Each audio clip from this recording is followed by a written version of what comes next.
Kemudian ayat berikut. Wala in sa'altahu man khalaqas samawati wal arda la yaqulunallah. Apabila ditanyakan kepada mereka, siapakah yang menciptakan langit dan bumi ini? La yaqulunna, ini yang menggunakan penekanan lam dan nun tasjid.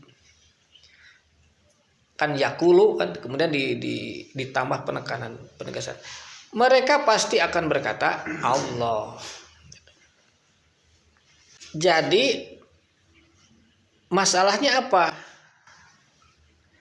Berdasarkan ini harusnya kul, nah tegaskan kepada mereka alhamdulillah bal aktaruhum la ya'lamun. Jadi kalau mereka sudah mengatakan siapa yang menciptakan langit dan bumi, mereka sudah mengatakan ya Allah yang mencipta. Nah maka kul, katakan kepada mereka itu alhamdulillah. Nah dia maksudnya apa alhamdulillah? Jadi harusnya alhamdulillah ya lillah. Sudah dibahas kemarin apa? Hamdun itu apa? Nah, hamdun itu sebenarnya ungkapan rasa, ya, pernyataan perasaan kepada pihak yang kedudukan lebih tinggi itu. Ungkapan perasaan ini disebut hamdun. Ya. Hamdun itu artinya menempatkan pihak tertentu pada posisi yang mulia, yang tinggi, sehingga dia patut untuk diikuti. Itu artinya untuk dihormati. Sehingga hamdun itu sama dengan penghormatan. Jadi artinya kalau tahu yang menciptakan langit dan bumi ini adalah Allah, berarti siapa yang layak diberikan kehormatan untuk dipatuhi ajarannya. Gitu kan, ke arah itu maksudnya ini.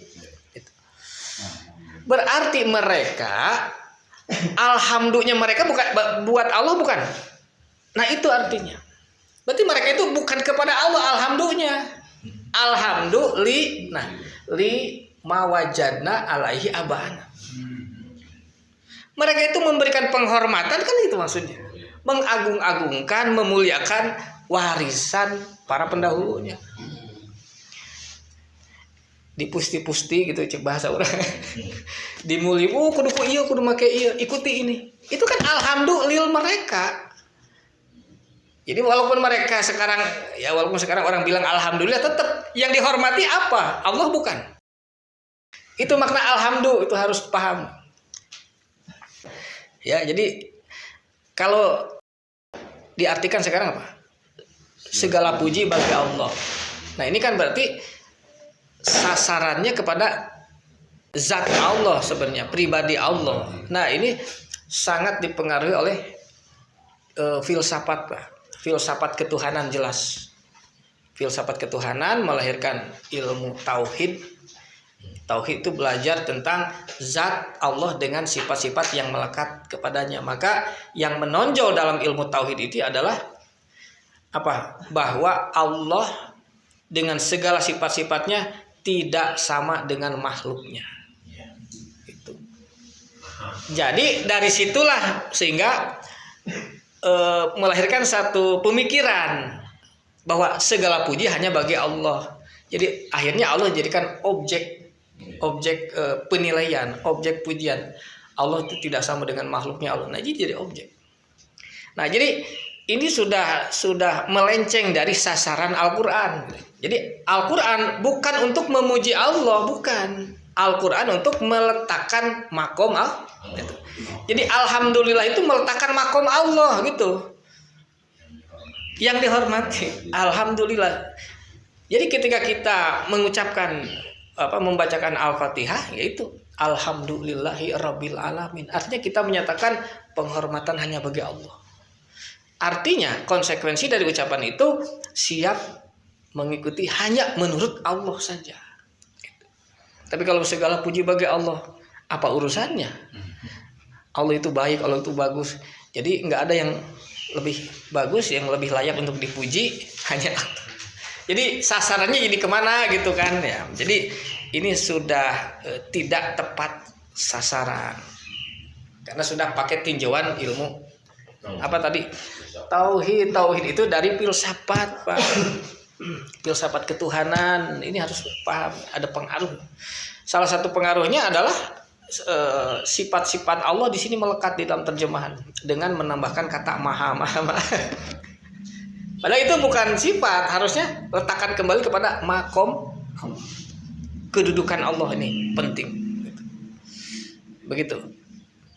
Ya, jadi sekali lagi bahwa alhamdulillah itu berarti pernyataan atau ungkapan perasaan dari seorang hamba kepada pihak yang lebih tinggi, yang diabdinya, yaitu makom tertinggi Allah, Al-Azizul Hakim. Al-Azizul Hakim bukan untuk dipuji, untuk dihormati, gitu maksudnya. Ya gitu. Jadi maka kalau mereka tahu bahwa yang menciptakan langit dan bumi ini Allah, maka kul alhamdulillah harusnya. Kalau begitu letakkan Allah pada posisi yang terhormat dalam urusan yang diikuti, kan ittabi'u ma'anzalallah kan tadi. Mereka mah enggak mengikuti yang lain, berarti ada yang mereka lebih hormati. Itu ada yang mereka lebih sanjung-sanjung, sama ada hubungan dengan menyanjung. Sama. Ya, aba'ana tadi ya. Ma wajadna alaihi aba'ana gitu. Jadi ajaran yang mereka dapati yang dianut oleh para pendahulu. Bal aksaruhum la ya'lamun. Ya. Bal aksaruhum, bal ini bahkan ya. Bisa bahkan atau tetapi, bahkan kebanyakan mereka la ya'lamun. Mereka tidak mengetahui atau bisa tidak mau tahu. Mereka itu tidak memahami, ya, tidak mau paham gitu. Jadi akhirnya ya layak lamun tidak tahu apa-apa, sebenarnya mereka tidak mengerti gitu. Bahkan kebanyakan mereka itu tidak mengerti, tidak memahami. Kita lanjut. Ayat berikutnya, lillahi ma fis samawati wal ardi innallaha huwal ghaniyul hamid. Nah, ini juga meletakkan, menegaskan makomnya Allah. Lillahi ma fis samawati wal ardi. Lillah apa? Milik Allah ya. Milik Allah di sini karena ini menyangkut kepemilikan, karena nanti ada innallaha huwal ghaniyyu. Ghaniyyu itu artinya kaya apa? Ya, jadi Allah itu yang punya segalanya gitu. Lillahi ma fis samawati wal ardi. Milik Allah segala yang di langit dan bumi ini. Maka innallaha huwal ghaniyul hamid. Sungguh Allah, dia itulah yang punya segalanya. Al-Hamid, lagi punya posisi yang terhormat. Gitu. Kan jelas ini. Kita lanjut. Walau annama fil ardi min sajaratin aklamun. Walau apa? Dan kalaulah ya, seandainya bisa atau kalaulah anma fil ardi, bahwa apa yang di bumi ini min sajaratin ya, dari sejenis pohon, gitu kan artinya. Ya di gini kira-kira ya, kalau bahasanya lebih enak. Walau ana ma fil ardi min sajaratin. Kalaulah sejenis pohon yang ada di bumi ini aklamun. Aklamun apa? Aklamun itu dari kata kolam, memang ini bentuk jamak dari kata kolam. Ya, sebenarnya artinya ada yang mengatakan pena, tapi yang lebih tepatnya itu tulisan, Pak. Misalkan dalam surat Al-Alaq, ya, Iqra wa rabbukal akram alladzi alama bil kolam, alamal insana malam ya'lam. Jadi aklam itu jamak dari kolam, kolamun. Iqra wa rabbukal akram, bacalah, kan gitu. Wa rabbukal akram, bahwa Tuhanmu itu akram. Akram apa? Mulia. Tapi karena ini bentuk tafdil, berarti lebih kan. Tuhan itulah, Tuhanmu itu lebih mulia, berarti punya kedudukan yang lebih mulia. Nah, di mana letak mulianya? alladzi alama bil qalam, yang mengajarkan bil qalam. Jadi Allah itu mengajarkan dengan perantaraan kolam.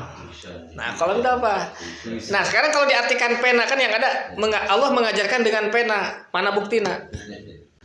Apa iya Allah mengajarkan kepada Muhammad aya pulpenaan? Nah, ini kan harus jelas ya. Jadi ngaji itu kudu mikir gitu. Kumaha bentukna gitu tah. Allah mengajarkan kalau pakai pena. Gitu kan? Dan pada peristiwa apa gitu Allah mengajarkan pakai pena. Pakai pena. Nah, yang ada yang konkret bahwa kita menerima pelajaran Allah sekarang dalam bentuk ini tulisan. Nah, inilah kolam. Gitu. Jadi alama bil kolam, alamal insana malam yalam. Jadi siapa yang diajari oleh Allah? Insan itu manusia. Berarti ini tidak terbatas pada nabi dan rasul, tapi secara umum manusia. Allah mengajarkan ilmunya kepada manusia bil kolam, melalui kolam. Maka yang jelas dan konkret sampai hari ini kita menerima pengajaran Allah melalui tulisan. Nah, ini kolam. Kan begitu. Yang nulis siapa? Bukan Allah memang yang nulis, bukan malaikat. Tapi siapa? Para penulis. Memang prosesnya begitu. Jadi dari Allah kepada malaikat, oleh malaikat didiktekan melalui pengajaran lisan oleh Muhammad, dihafalkan kan? Jadi hafal. Jadi Nabi Muhammad tidak mencatat, tidak menulis, dan nggak boleh. Lamun nulis berarti diasup karena iya. Kan Al-Qur'an itu najalahu fa innahu najalahu ala qalbika. Al-Qur'an itu diturunkan ala qalbika Muhammad. Ya, kepada hati Muhammad, hatimu, ke dalam hatimu. Al-Qur'an diturunkan ke dalam hatimu. Lamun Nabi Muhammad malaikat menyampaikan ajar ditulis atau lain karena hatimu atau karena kertas eta mah. Asup teu kana hati Muhammad. Tidak masuk. Jadi Allah menghendaki masuk ke dalam hatimu. Jadi wayahna kudu diapal. Begitu. Ya kita juga sama harus ini dari kolam ini masuk ala kolbika. Sama harusnya. Gitu. Jadi nanti bobotnya sama, Pak. Kaulan sakilannya sama. Gitu. Tapi untuk sebagai media, nah itu media untuk menyampaikan ajaran Allah ya melalui al-qalam ini. Al-qalam ini tulisan, tapi nanti ujungnya harus ala qalbika juga sama. Kan begitu. Ya, jadi kepada Nabi Muhammad itu harus Nabi Muhammad sebagai uswah harus dikuasai. Nah, baru setelah itu dari Nabi kepada para sahabat tuliskan. Karena itu memang bagian dari perintah Allah. Sehingga Al-Qur'an itu diabadikan melalui tulisan-tulisan dan akhirnya sampai ke kita. Ya, ala qalbika untuk Muhammad. Nah, itu kembali ke ini Al-Qalam. Jadi apa? Atau sama dengan ada satu surat namanya surat Al-Qalam kan ya oke Pak. Surat Al-Qalam. Anu awalna teh nun kan.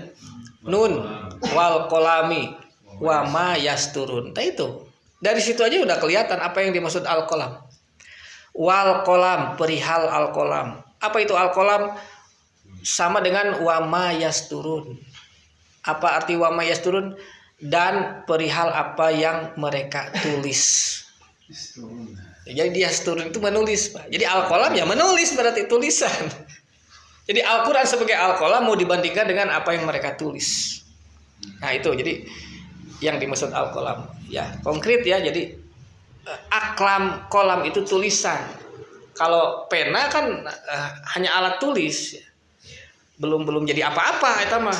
Tapi al-qalam jelas yang dari Allah itu bentuk tulisan, dan itulah melalui itu Allah mengajarkan kepada kita malam ya'lam yang kita tidak tahu.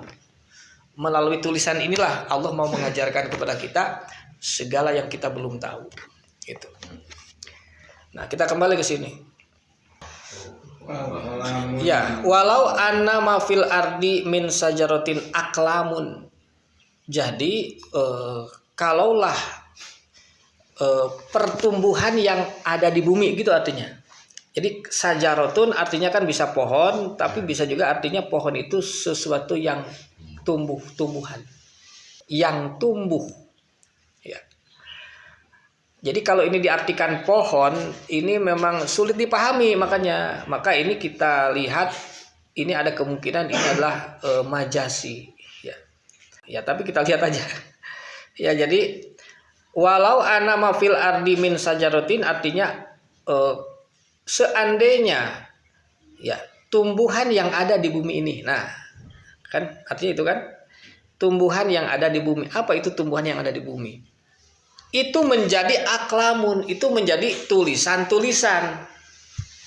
Sesuatu yang tumbuh di bumi. Bukan harus pohon gitu maksudnya kan? Apa yang tumbuh di bumi?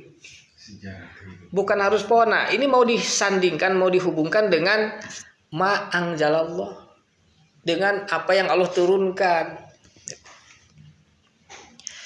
Ya, yang tumbuh di bumi ini adalah dalam kaitan dengan ilmu, Pak. Ya, ilmu pengetahuan manusia tadi, mereka mengikuti apa yang mereka terima dari para pendahulu itu ilmu, Pak. Ajaran itu. Nah, sehingga sebenarnya mereka itu mengikuti apa? Ma fil ardi min sajarotin aklamun. Mereka itu mengikuti tulisan-tulisan hasil dari apa yang berkembang tumbuh di bumi ini. Apa yang tumbuh? Pemikiran-pemikiran manusia. Iya kan? Manusia dengan berpikirnya, dengan pikirannya kan menghasilkan ilmu pengetahuan. Tumbuh, berkembang. Menjadi istilahnya itu budaya dan peradaban. Itu kan? Jadi manusia itu kan menumbuhkan kebudayaan dan peradabannya. Kebudayaan berasal dari alam pikiran karena arti budaya itu sebenarnya dari bud. Bud non? Budi itu apa? Alam pikiran sebenarnya artinya. Dalam studi kan itu ada. Jadi sosbud. Jadi sosial budaya. Sosial budaya itu sebenarnya masyarakat dan alam pikirannya gitu. Nah, alam pikirannya itu sesuatu yang tumbuh. Pertumbuhan pemikiran manusia. Dan sampai hari ini itu tumbuh berkembang. Ya. Ada lagi pemikiran baru kan.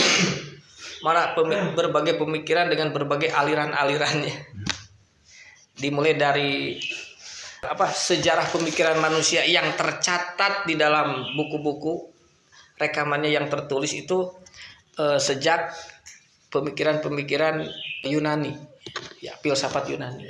Jadi katanya bahwa pemikiran manusia yang catatannya bisa kita dapatkan sekarang itu, yang masih ada rekamannya itu adalah bisa dilacak dari pemikiran-pemikiran orang-orang Yunani atau filsafat Yunani gitu.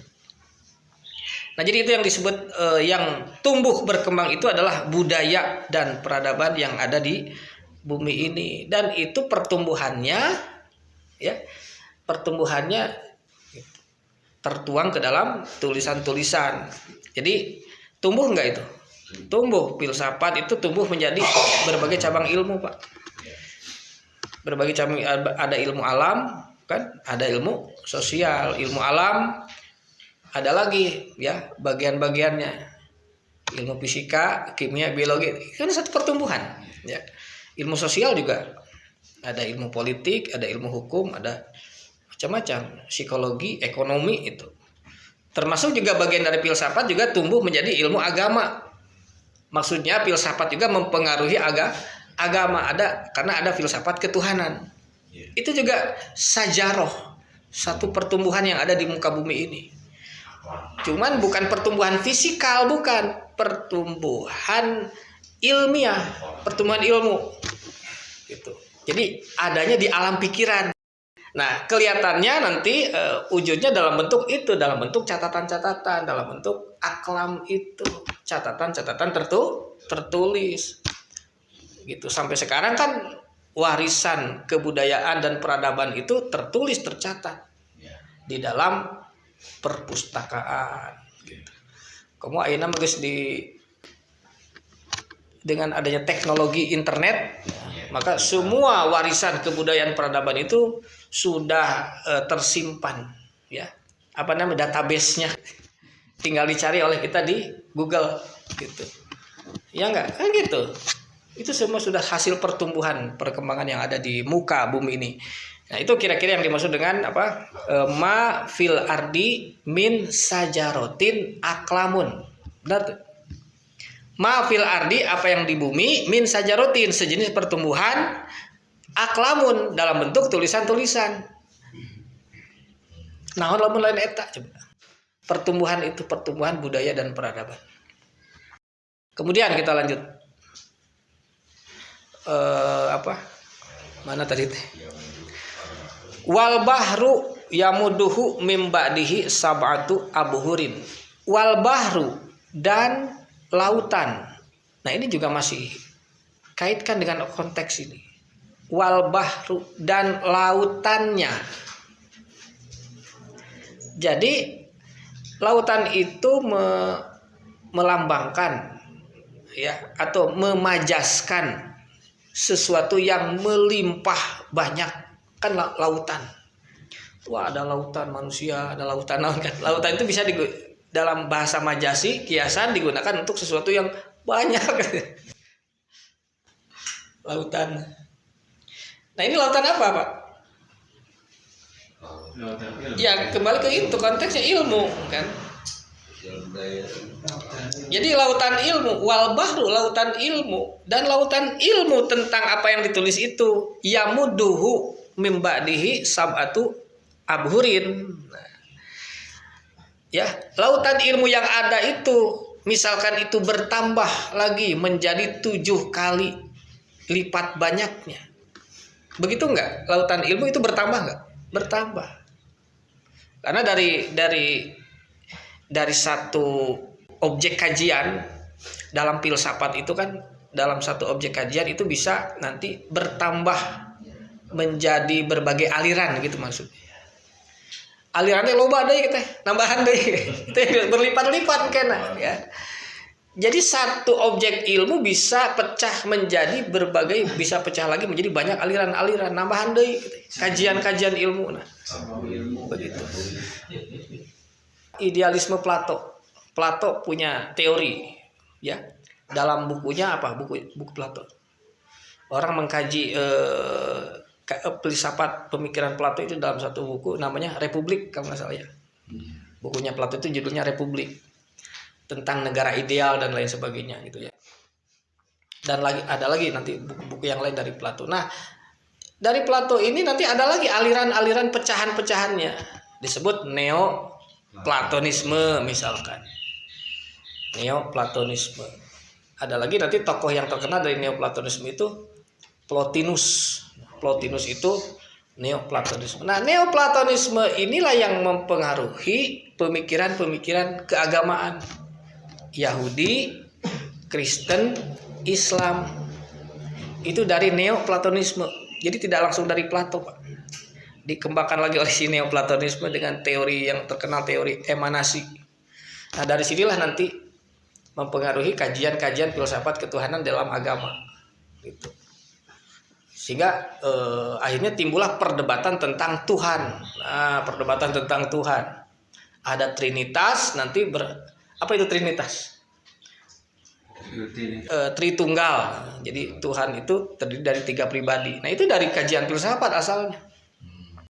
Ada Putra, ada Roh Kudus katanya begitu. Kemudian nanti dibantah oleh kajian filsafat Islam. Tauhid. Tauhid gitu. Sama sebenarnya.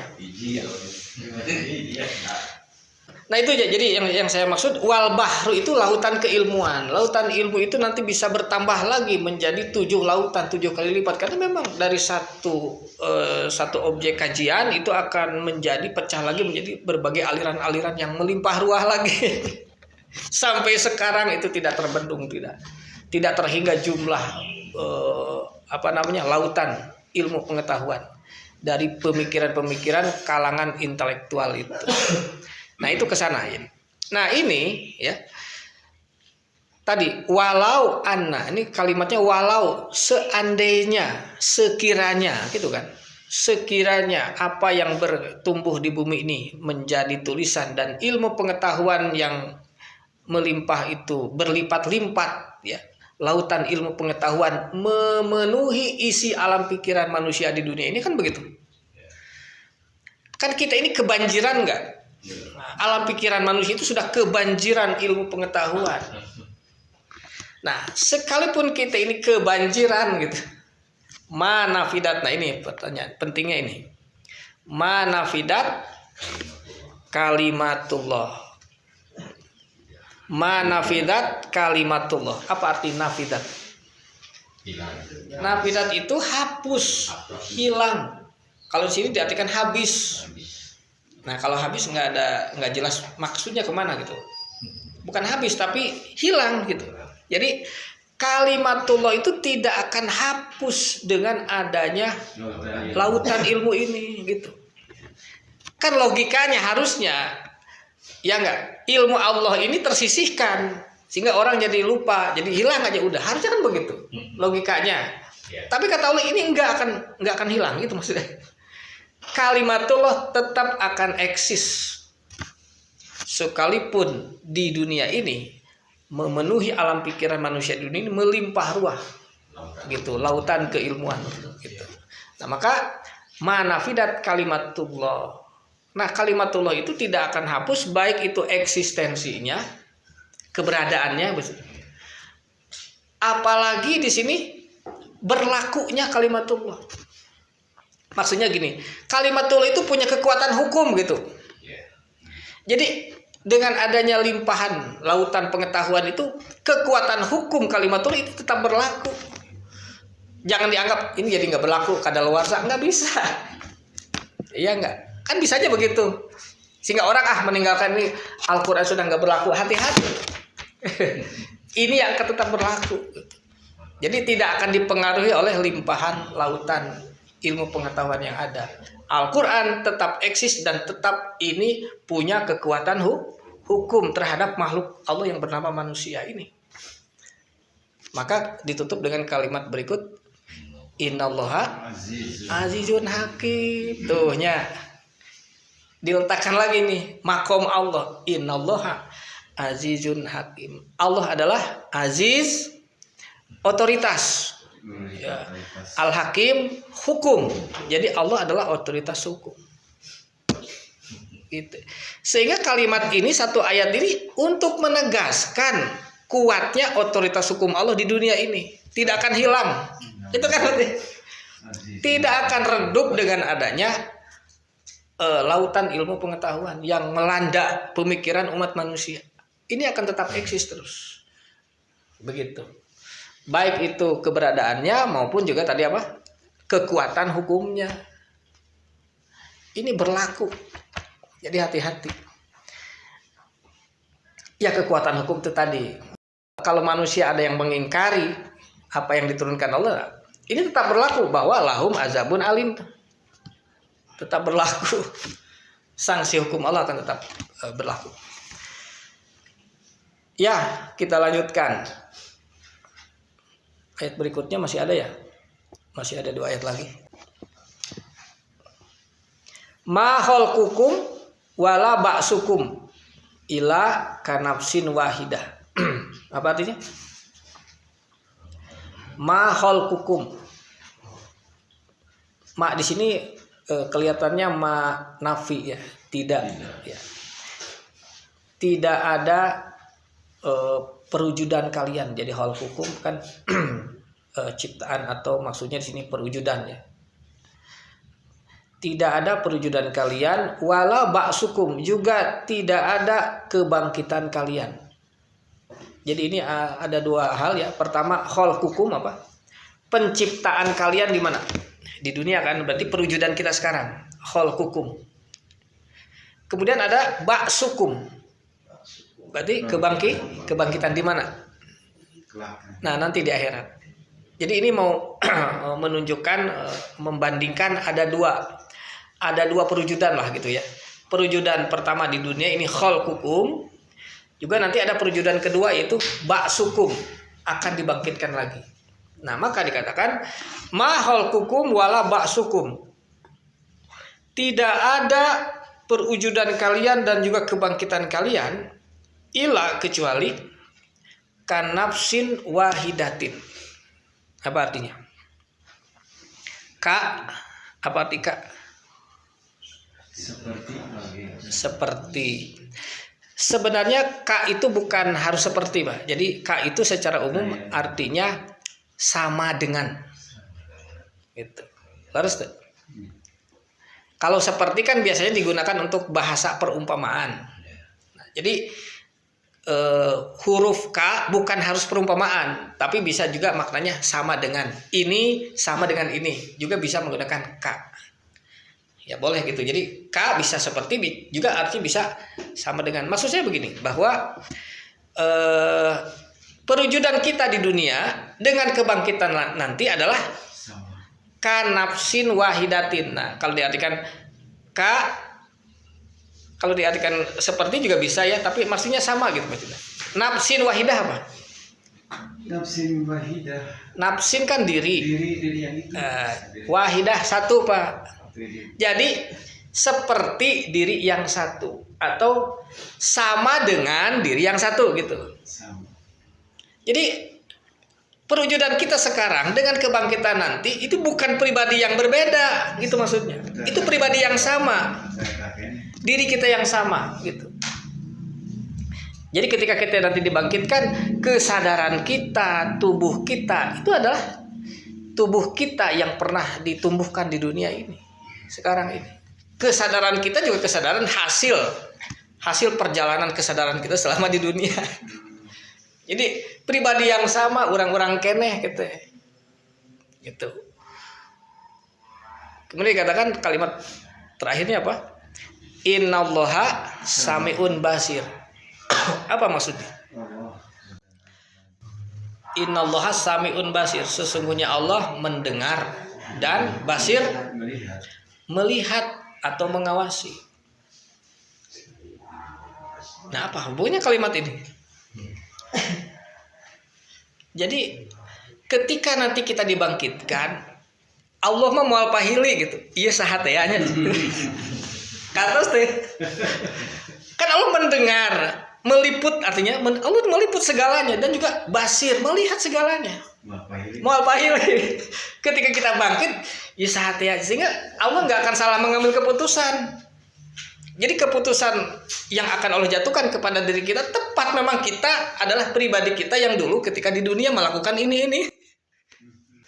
Gitulah ya, sami'un basir di situ. Jadi kita ini akan dibangkitkan, sesungguhnya ini pribadi yang sama. Gitu, cuman beda waktu, beda ruang dan waktu, itu saja. Jadi Allah tidak akan salah nanti menjatuhkan keputusan kepada setiap pribadi itu. Kita lanjut ayat berikutnya.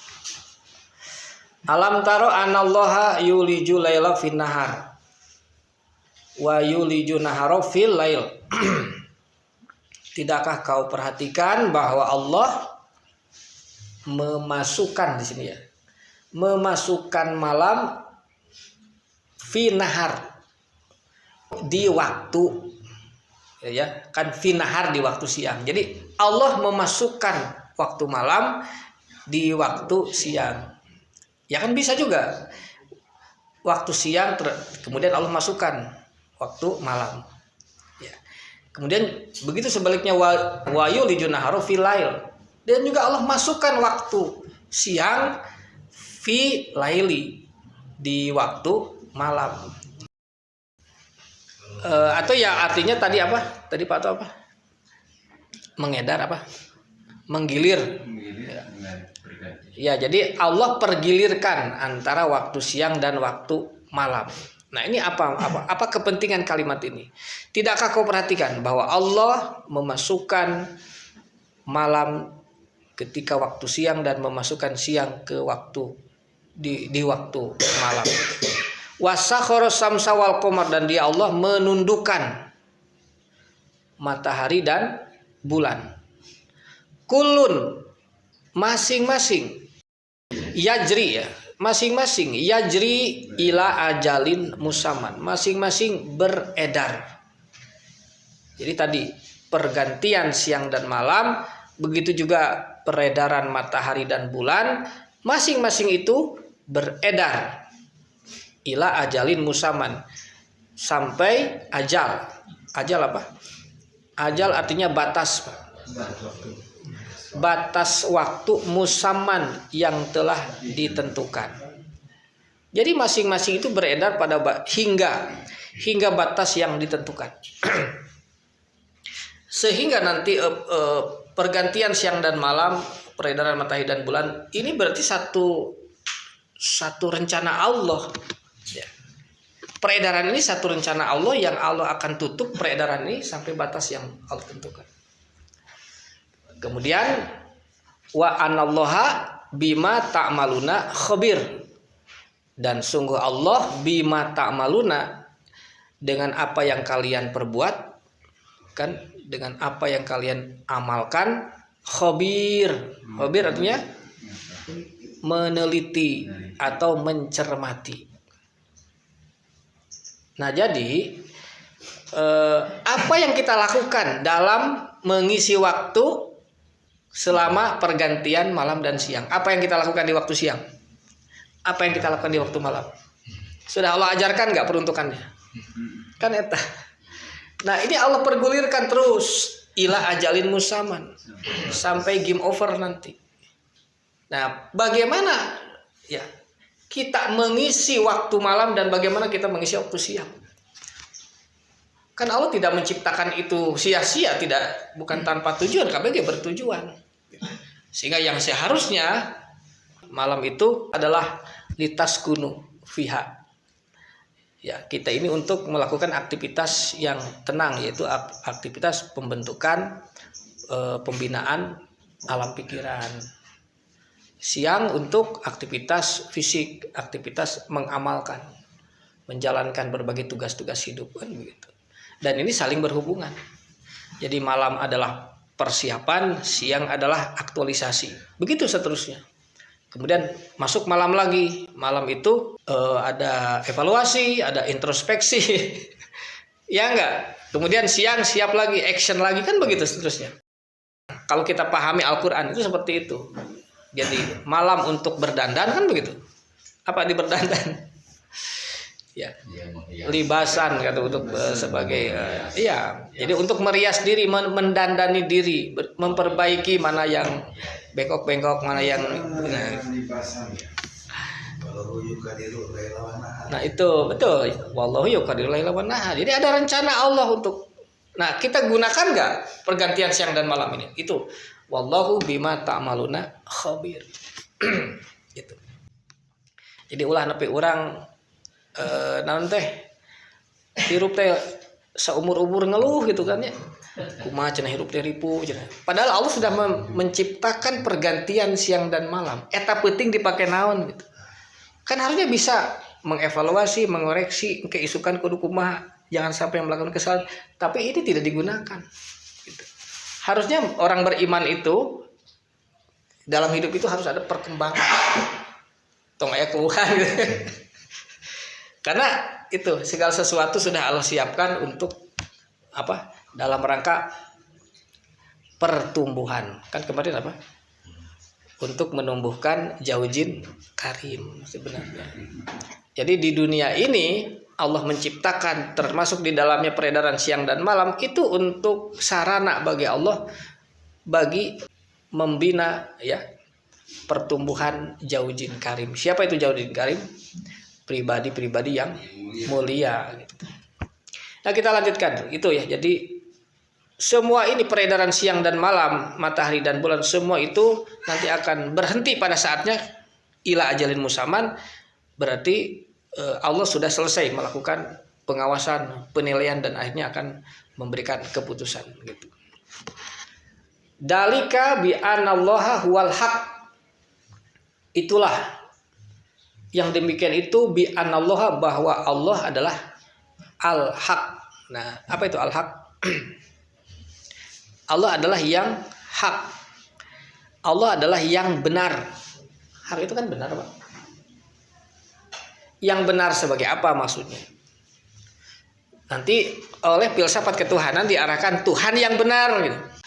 Tuhan yang benar bukan Tuhan yang benar, karena kan tadi wala in sa'altahum man khalaqas samawati wal arda la yaquluna Allah. Ketika ditanya kepada mereka siapa yang menciptakan langit dan bumi, mereka jawab Allah. Ya geus bener eta mah Tuhan pencipta. Jadi al-haq di sini apa nanti?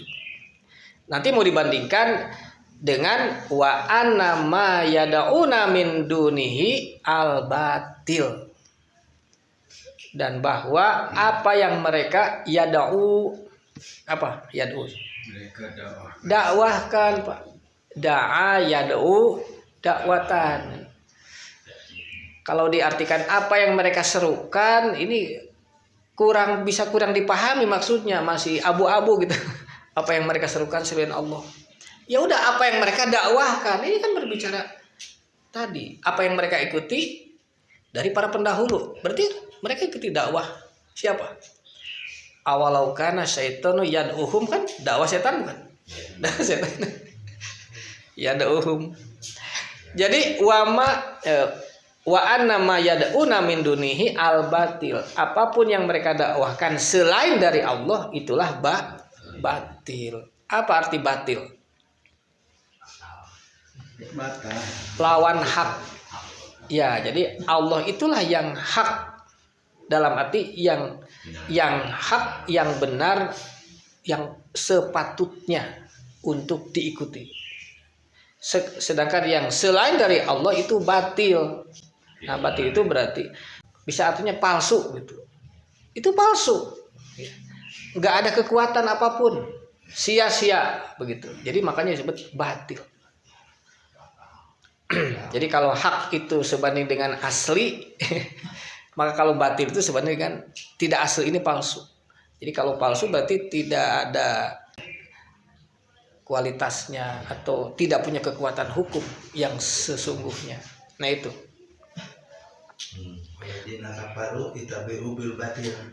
Iya itu, jadi jelas batil. Wa anallaha, kalimat berikutnya wa anallaha huwal aliyul kabir. Nah, dan bahwa Allah dialah al-aliyu, apa ali? Kedudukannya. Tinggi, kabir, agung. Jadi wa anallaha huwal aliyul kabir, dan bahwa Allah dialah yang tinggi dan agung. Apanya? Kedudukannya, makomnya tetap begitu. Nah, sehingga tinggi agung dalam urusan apa? Dalam urusan yang seharusnya kita ikuti, yang seharusnya kita patuhi, ya, dan juga yang seharusnya kita imani gitu. Ilmunya, ajarannya, keterangannya, kemudian juga perintah dan larangannya, begitu. Nah itu, saya kira surat Luqman karena ini juga makkiyah, gitu. Jadi arahnya masih ini mau meluruskan, ya, mau membersihkan unsur-unsur syirik ini, ya. Kemudian mau dikembalikan kepada rujukan yang benar, rujukan yang kuat, ya, yang terikat langsung dengan Allah. Gitu. Jadi ini benar-benar masih dalam rangka pembersihan, tapi sekaligus juga nanti mengajarkan kepada kita apa maksud tujuan keberadaan kita di dunia ini, gitu kan.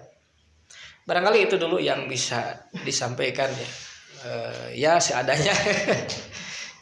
Surat Luqman ayat 20 sampai ayat 30. Barangkali ada yang ditanyakan, silahkan.